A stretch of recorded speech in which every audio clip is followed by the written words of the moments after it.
And to kick us off, we shall be crossing over to St. George's Girls right here in Nairobi. Remember today, 1.2 million Form 1 students will from Monday report to their respective schools amid congestion as the government enforces the 100% transition policy. Now let's cross over and listen in.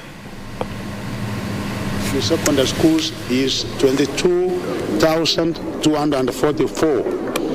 We also did send money to all our primary schools, capitation money, which per pupil is 1,420. And the money that we were able to send to all our primary schools last week is almost 4 billion Kenya shillings. The only amount which we are to send once we get the necessary information that we require of those that have been able to register in junior secondary school is for junior secondary school, and the money is available from National Treasury, and any time from now, once we get the kind of information we require, we will also be able to send the money to all our junior secondary schools.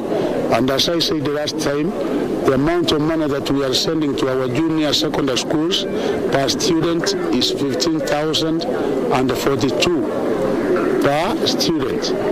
And we have said that out of that money, which goes to junior secondary school, they should be able to establish bank accounts, because we don't want a mix-up. The money for primary, because the principal is going to be one, the head teacher is going to be one, and the board of management for those particular schools, we are not going to have separate committees. They should be able either to make sure that they establish separate and the different school accounts, so that there should be an account for primary school, and there should also be accounts for junior secondary, so that even when they are expending this money, it should be expended separately.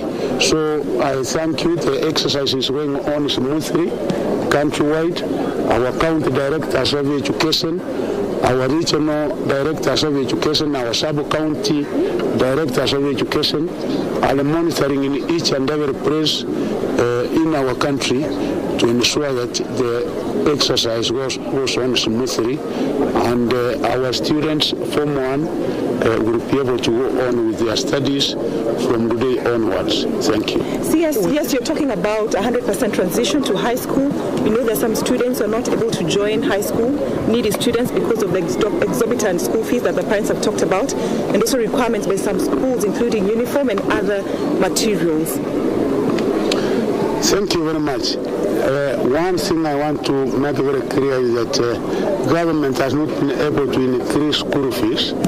The school fees is as it was set, I think 6-7 years ago, by the Kiremi-Mwiria task force, which set the amount for national schools and extra county schools at 53,455. And we have not been able to increase that amount even a shilling.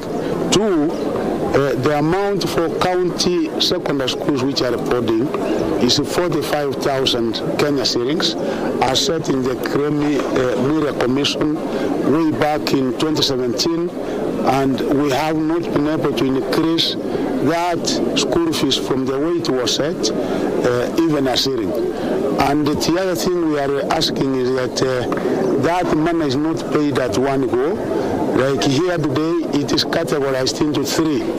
There is some amount which is paid during the first term. There is also an amount which is paid during second term. And also, there is money which will be paid in the last term, and that is the third term, because we have now been able to get back to the normal school calendar. For uniform, we did make it very clear that the students, the parents, are informed the kind of uniform that they should be able to buy, and where a parent is not able to buy uniform immediately, they are given a time so that a child or a student can be able to come with the uniform that they used to put on in primary and use it for the time being while parents are making arrangements of procuring the same. And other provisions we have said and made it very categorical that there are no additional levies. There are no any additional levies that is supposed to be imposed on the parents in each and every school, because this is entrenched in the Constitution that indeed we should be able to have 100% transition at the basic level.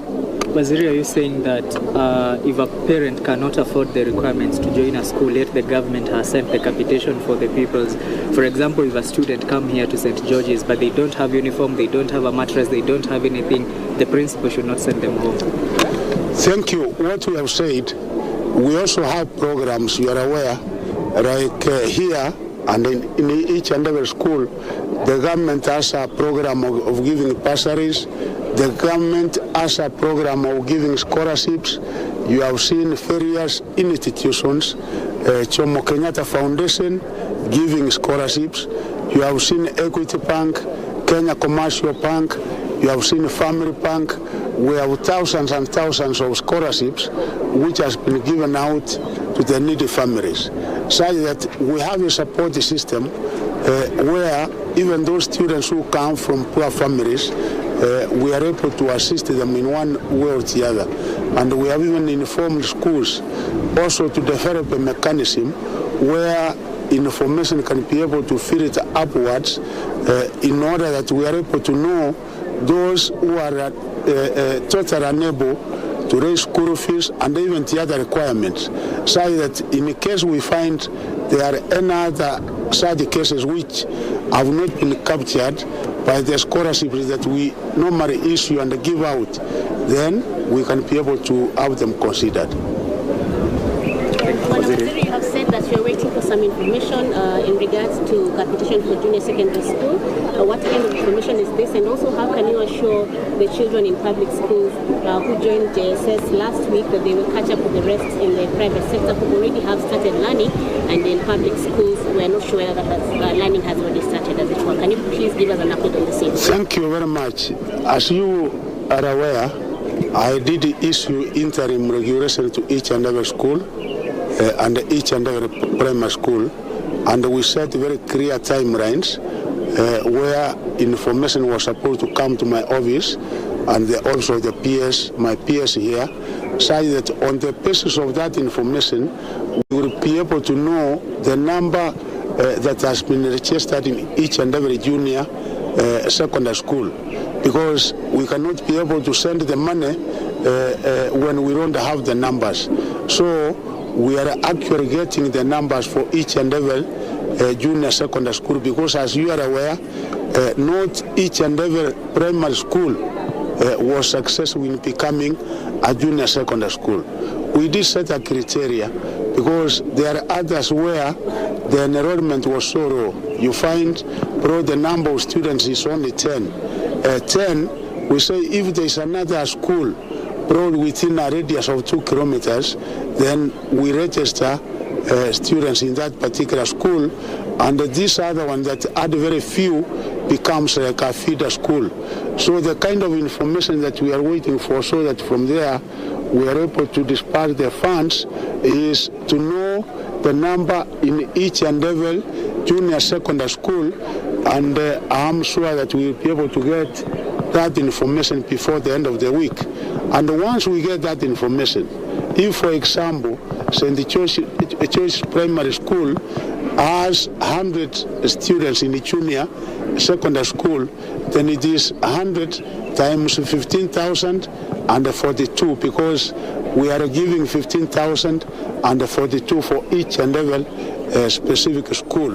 So that is the only information we are waiting for, because as I've confirmed, the money is available and we cannot be able to send the money without having those numbers, because it is those numbers that will be able to determine the amount of money that we are supposed to send and disperse to each and every junior secondary school. Your second question was on the time that has been lost, the 1 week. Now, I want to assure you that there is actually no time lost. Why? because the curriculum which is supposed to be covered, the curriculum will be covered and adequately so within the given period. So may it be in public or private, I want to assure the students and parents that there is no time which has been lost, and our students will be able to make it. We have teachers, and even the 36,000 teachers that we have employed are reporting in their respective schools in the course of this week. Latest, they should be able to report to the schools by next week. So as far as time is concerned, we are up to speed. Still on the same Waziri, yesterday